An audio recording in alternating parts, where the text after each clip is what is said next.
দেখুন আমি একটু হলুদ আর নুন দিয়েছি তেল।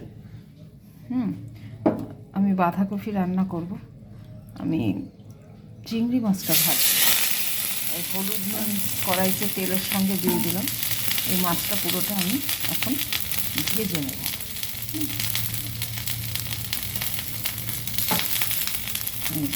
ভেজে নেব মাছটা। আর এদিকে বাঁধাকপি ভাপিয়ে রেখেছি। এই যে বাঁধাকপি ভাপানো আছে, কিছুটা জল সহ রয়েছে। আর এখানে আলু কড়াইশুঁটি রয়েছে।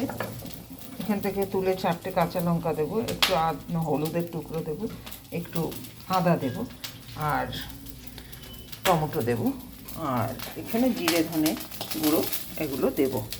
প্রথমে চিংড়ি মাছটা আমি নুন হলুদ দিয়ে দিয়েছি। চিংড়ি মাছটা আমি ভেজে নিচ্ছি। দেখুন 5 ফোড়ন সম্বার দিয়েছি। আপনারা একটা শুকনো লঙ্কা দিতে পারেন, আমি শুকনো লঙ্কা কম খাই, সেই জন্য কাঁচা লঙ্কা চিড়ে সম্বারে দিয়ে দিলাম। সম্বার দিচ্ছি বাঁধাকপিটা করবো বলে। এখানে দেখেন চিংড়ি মাছগুলো ভেজে তুলে রেখেছি। এই যে সম্বার দিচ্ছি। সম্বারটা দেখুন হয়ে গেছে, পুড়ে আসছে।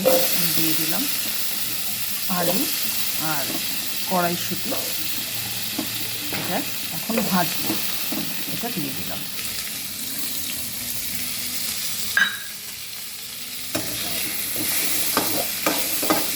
এইভাবে ভেজে নেব। হলুদটা দিয়েছি, হালকা রং হবে এখন। দিয়ে দিলাম টমেটোটা, দিয়ে দিলাম পরিমাণ মতো লবণ, দিয়ে দিলাম জিরের গুঁড়ো, দিলাম ধনের গুঁড়ো। আমি ভালো করে কষাবো। বাঁধাকপিটা প্রায় 1.5 থেকে 2 কিলো হবে। মোটামুটি দিলাম 2টো বাতাসা। 1.5 থেকে 2 কিলো কপি আছে। 2টো গুড়ের বাতাসা, এই যে বাতাসা দেখতে পাচ্ছেন, এই যে 2টো বাতাসা দিয়ে এটা লেগে আসে। ইচ্ছে করলে এই বাঁধাকপি সেদ্ধ জল দিয়ে দিলাম, ওটা যাতে পুড়ে না যায়। এখনও আমি আদা দেব। এই দেখুন আদা থেতো করে দিয়ে দিলাম। আদাটা দিয়ে দিলাম। দেখুন এই আরেকটু হলুদও দিয়ে দিলাম, কারণ অনেকটা বাঁধাকপি আছে, রঙটা ঠিক মতো হবে না, সেই জন্য দিলাম। মশলাটা কষাচ্ছি। এবার ভাপানো বাঁধাকপি যেটা আছে সেটাও আমি আস্তে আস্তে দিয়ে দেব। ভাপানো বাঁধাকপিটা দিয়ে দিচ্ছি, দিয়ে ভালো করে এটাকে নাড়তে হবে।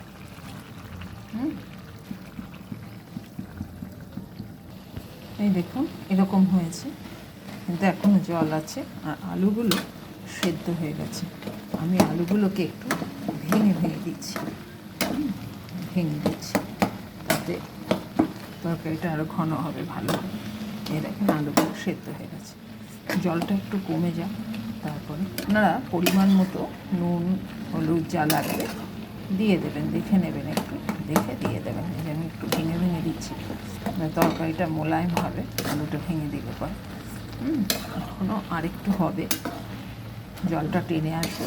তারপরে আমি চিংড়ি মাছটা দেবো, আর তার সঙ্গে আপনার ইচ্ছে করলে ঘি গরম মশলা দিতেই পারেন।